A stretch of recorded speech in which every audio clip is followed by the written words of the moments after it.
কথা আছে নদ নদী আর খাল পুহিয়ারের দেশটা মগো ভাই হেল লাগে কমটায় দে লঞ্চে বাড়ি যাই নদ নদী খাল এই মিলে বরিশাল সদরঘাট বাংলাদেশের দক্ষিণাঞ্চলীয় জেলাসমূহের মধ্যে অত্যন্ত গুরুত্বপূর্ণ একটি লঞ্চ ঘাটের নাম।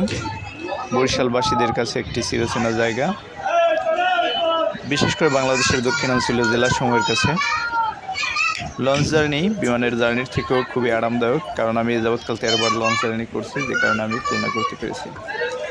এখানকার নদীর যখন লঞ্চ জার্নি করবেন তখন আপনি মৃদু বাতাস, পানির কলতান, গভীর রাতের স্নিগ্ধ খোলা আকাশে মিটিমিটি তারা, শত শত মানুষের ঢালা বিছানায় শুয়ে বসে লুডো খেলা, দাবা খেলা, তাস খেলা এবং অন্যান্য লঞ্চের সাথে প্রতিযোগিতা করে পাহাড়ে বা পাল্লা দিয়ে চলা, সে এক অনন্য আনন্দ যা সরাসরি না দেখলে আপনি বুঝতে পারবেন না।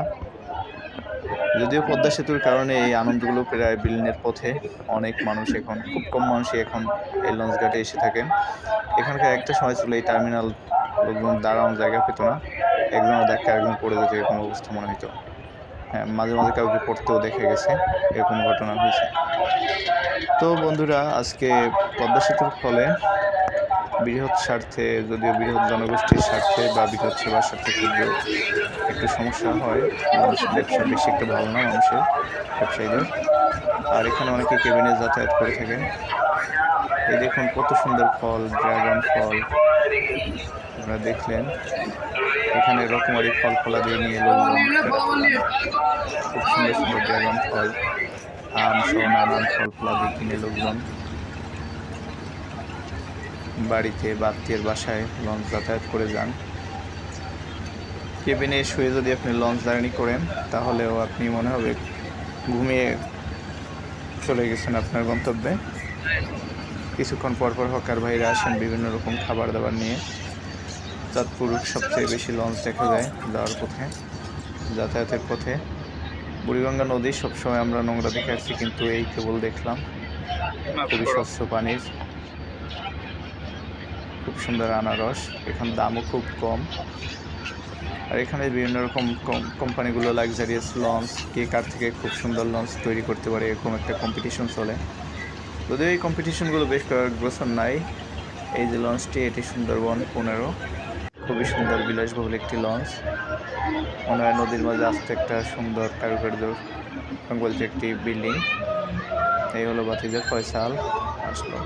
বরিশাল লঞ্চগুলো দক্ষিণাঞ্চলে বাংলাদেশের ভোলা, চাঁদপুর সহ বরিশাল সহ বিভিন্ন জেলায় এই লঞ্চগুলো যাতায়াত করে।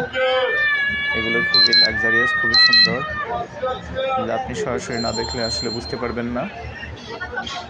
বন্ধুরা, দেশ বিদেশের আরও সুন্দর সুন্দর ভিডিও পেতে আপনি অবশ্যই আমাদের চ্যানেলটি সাবস্ক্রাইব করবেন। আর যদি চ্যানেল আপনি ইউটিউবে সাবস্ক্রাইব করে থাকেন তাহলে অবশ্যই লাইক বা শেয়ার বা কমেন্ট করে থাকবেন, লাইক কমেন্ট করবেন। বরিশাল লঞ্চগুলো দেখুন, বরিশালগামী বা বাংলাদেশের দক্ষিণাঞ্চলীয় লঞ্চগুলো কতটা বিলাসবহুল। এটি হলো সুন্দরবন 16 আর পাশেই সুন্দরবন 15। আমরা সুন্দরবন 16-তে যাতায়াত করব আজকে। এরকম দেশ বিদেশের সুন্দর সুন্দর ভিডিও পেতে অবশ্যই আমাদের চ্যানেলটি সাবস্ক্রাইব করবেন, লাইক করবেন, কমেন্ট করবেন। বন্ধুরা, যারা কখনো লঞ্চ জার্নি করেন নাই, মাত্র 300-400 টাকায় আপনারা এই লঞ্চ জার্নি করে লঞ্চ যাতায়াতের অনুভূতি আপনারা বা এর আরাম ফিল করতে পারেন। খুবই কমফোর্টেবল। আর ওই ভিতরে কেবিন দেখা যাচ্ছে, আপনি যদি কেবিনে শুয়ে যান আপনার মনে হবে না আপনি কোথাও, মনে হবে আপনি রুমের মধ্যে আছেন। আপনি সে অত্যন্ত সুন্দর একটা অনুভূতি। আর ঢালা বিছানাও আছে সাইডে নিচে। আমরা যদি এখন 3 তলা আছি, এই লঞ্চগুলো 3 তলা 4 তলার এক একটি লঞ্চ। এই দেখুন ঢালা বিছানা, কত সুন্দর শুয়ে শুয়ে লোকজন যাচ্ছে। পাশেই দেখতে পারবে পানির কলতান, সমুদ্রের ঢেউ।